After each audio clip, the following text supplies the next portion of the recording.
Welcome to Front Porch Revival Podcast, a place for slow living, strong roots, and conviction that doesn't shout but doesn't back down as we reclaim the sacred rhythms we were never meant to lose. We don't change our lives by trying harder. We change our lives by building better rhythms. Most people have had this moment. You start the week determined to be more patient. Monday morning, you keep your phone shoved to the side. You're more present with your kids, more intentional with your time. But by Wednesday, you're reacting instead of leading. You're rushing through the day and wondering why good intentions never seem to last. It's not because you don't care, but because we expect willpower to do the work of formation. Willpower and grit, they're great. They can help you achieve so many things, but rhythms determine who you become. Degrees won't form your soul. A title won't shape your heart. And a busy life of service, it won't bring transformation. But our rhythms, they will. Hear that again. We fail because we expect willpower to do the work of formation. And we expect credentials, achievements, and good deeds to carry the weight of transformation. All of those things, degrees, titles, credentials, a life of activity and charity, those are great, but none of them can form a soul. Rhythms can. We decide we're going to be more present, more patient, more disciplined, more intentional, and then life happens, right? Kids need us. Work will pull us. The world interrupts us. Obstacles and challenges, they test us. Weeks pass us by because one thing is constant. Time never stops moving on. And the good intentions dissolve because there's no structure to hold them in place. Formation doesn't happen through motivation. It happens through rhythm. God formed his people through rhythms long before we had language for habits. R.C. Sproul talked often about the rhythms God builds into life.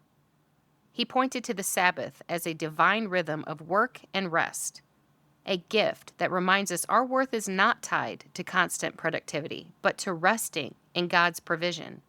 He taught that God uses the ordinary repetitions of life, through seasons of joy and seasons of lament, to form us in trust and humility. Because those are the easiest things to do. Have trust in God and have humility. So easy. Prayer for Sproul wasn't a last resort. It was a regular rhythm, a protected ritual, not just to bring requests to God, but to be reshaped in communion with God. C. Sproul often warned about our obsession with novelty, the constant craving for something new. A bigger house, a new purchase, another upgrade, the list. It never ends, right? We need to pause and examine our hearts, especially in a world obsessed with novelty, reminding us that God often forms us through the steady, faithful rhythms we're so tempted to overlook. These rhythms aren't restraints. They're God-given anchors. They keep us rooted in faith instead of chasing whatever feels urgent or loud or new and exciting. And they're not the same thing as rigid schedules. A schedule tells you exactly what to do, where to be, and when to do it, right? Rhythms tell you what kind of life you're building, and it creates space for it to happen. Schedules are about control. Rhythms are about direction. I personally struggle with monotony. I absolutely have to have room for spontaneity in my life. So this isn't about scripting every hour of your day. It's about anchoring your life to a few faithful practices that can flex with real life. Rhythms that can make room for pivots. A life that lives and dies by a schedule is not a life at all. Rhythms give structure without suffocating life. They create stability without killing joy. They don't trap you, they free you to live with intention instead of the chaos of real days. Daily prayer, weekly Sabbath, seasonal feasts, ordinary obedience. Rhythms create containers for stillness and attention to live in. Without rhythms, stillness becomes sporadic, attention becomes fragile, and formation becomes accidental, or even worse, non-existent. This is why Scripture doesn't just give us beliefs. It gives us practices and patterns, ways of living that shape us over time. We don't rise to our ideals. We fall to our rhythms. So if your life feels chaotic, it's not because you lack sincerity, it's because you lack structure. Scripture ties diligence to freedom in a really sobering way. Proverbs 12:24 says, "The hand of the diligent will rule, but the slack hand will be put to forced labor." That is not hustle language. That is formation language. Diligence here isn't frantic. It's faithful, steady attention to what God has given you to steward. When we build rhythms of diligence, small, consistent acts of faithfulness, we gain freedom over our lives. But when we live without rhythms, we drift and procrastinate, or we react our way throughout our days, and we end up being ruled by whatever is the loudest or most urgent or most demanding in the moment. Rhythms create a life you can lead. A lack of rhythm creates a life that leads you instead. The early church had a phrase for this, a rule of life. Not rules in a legalistic sense, but a trellis for your life. A simple, repeatable structure that supports the kind of person you want to become.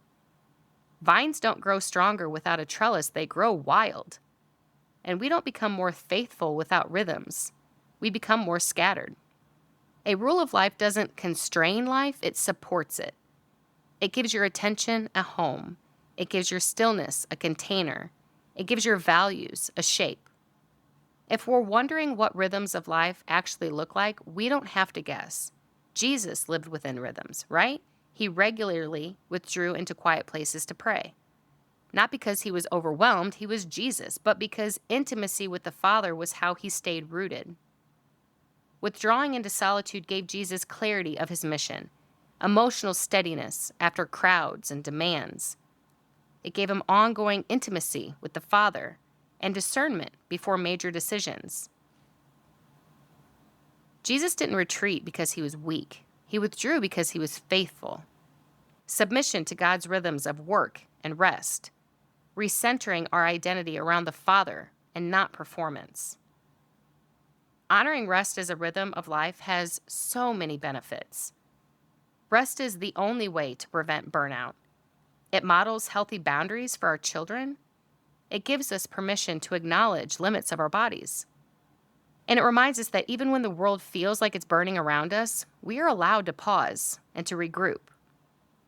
I've struggled to consistently maintain a Sabbath in my weekly rhythm, and some weeks are still a struggle. Much of that came from carrying a somewhat legalistic view of it. As a healthcare worker and a business owner, there are some seasons when I have to work on a Sunday, and I wrestled with what that meant for honoring rest. When we talk about Sabbath, it is important to say this clearly. Scripture, it does demand Sabbath rest, but for Christians, it isn't bound to a single calendar day, and it doesn't treat necessary work or acts of love on a Sabbath as sin. If you can honor Sabbath on a Wednesday, great, do that. The rhythm is what matters, not the day of the week.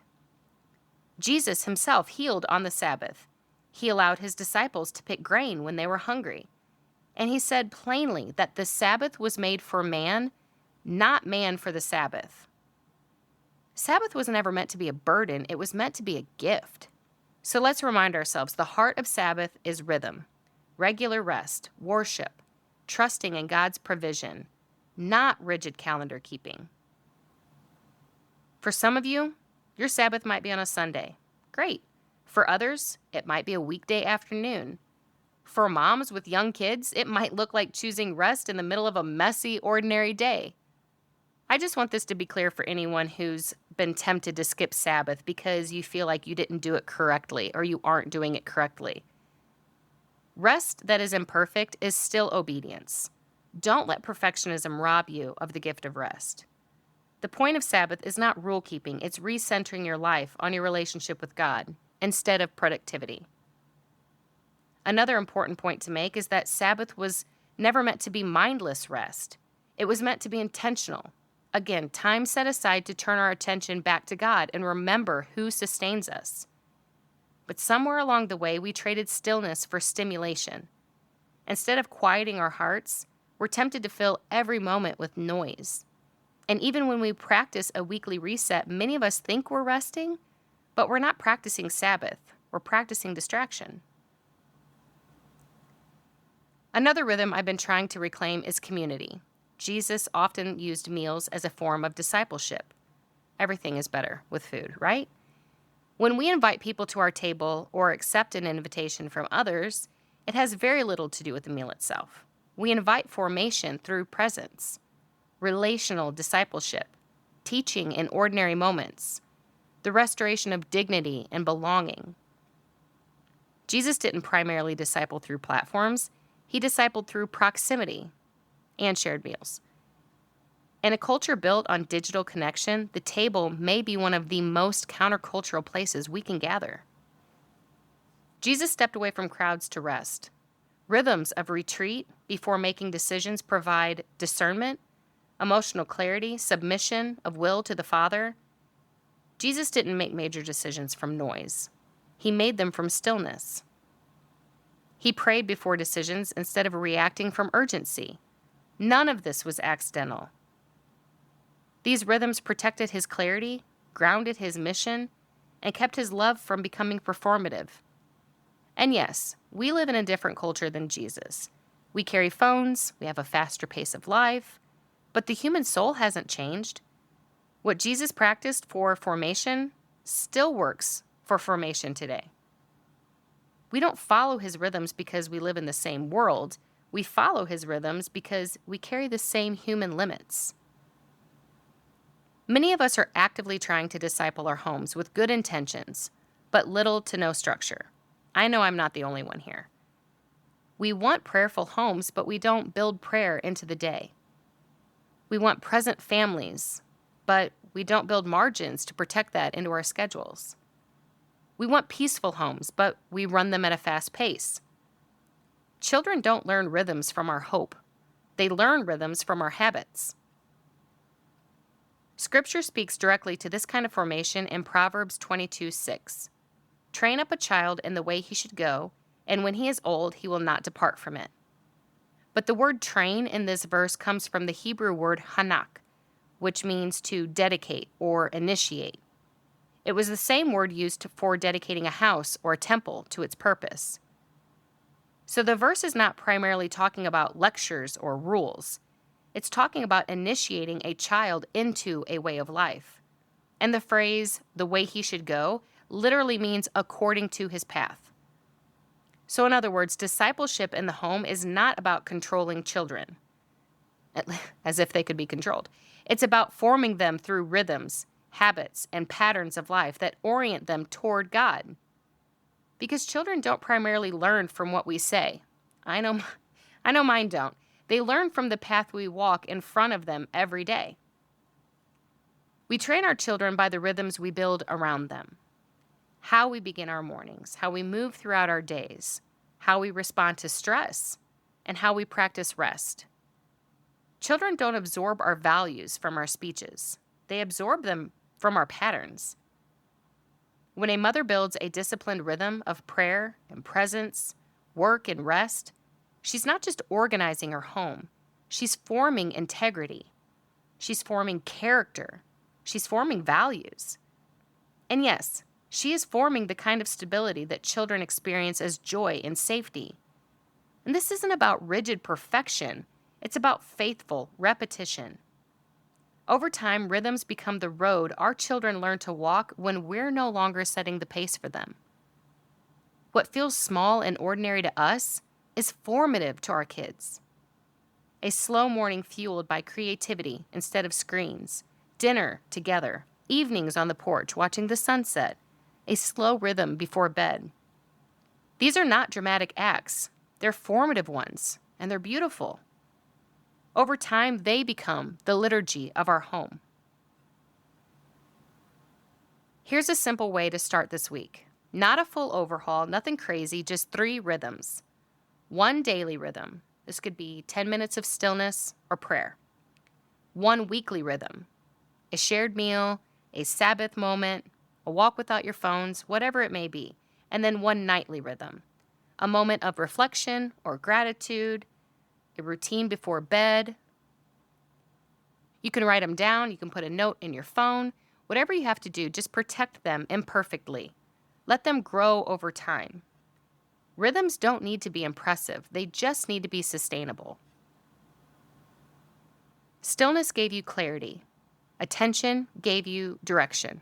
And rhythms give you sustainability. Without rhythms, our clarity will fade. Direction will wobble. Formation can stall. But with rhythms, the life you long for has a place to live. It has a place to grow. Again, another gentle reminder, rhythms do not need to be impressive. They just need to be repeatable. And this matters because there's a difference between practices that form us and performances we use to try to earn something from God. There's a powerful moment in church history that captures this tension perfectly. The difference between rhythms that form us and rituals we perform to earn grace. For centuries, people climbed holy steps on their knees, believing each painful step earned forgiveness. It looked like devotion, but it was formation twisted into performance. Next week, we're going to talk about that staircase and why practices meant to form us become dangerous when we start to use them to try to save ourselves. If this episode stirred something in you, don't wait to build a perfect plan. Choose one small rhythm this week and let it become a seed. Next week, we're going to talk about boundaries because rhythms need protection to survive and to grow. Until then, build a life that can hold the formation you desire. Home is where the revival begins. Thanks for being here at the Front Porch Revival. If you want to walk this slow road with us, you can follow the podcast, share this episode, or join us each week as we rebuild the rhythms we were never meant to lose.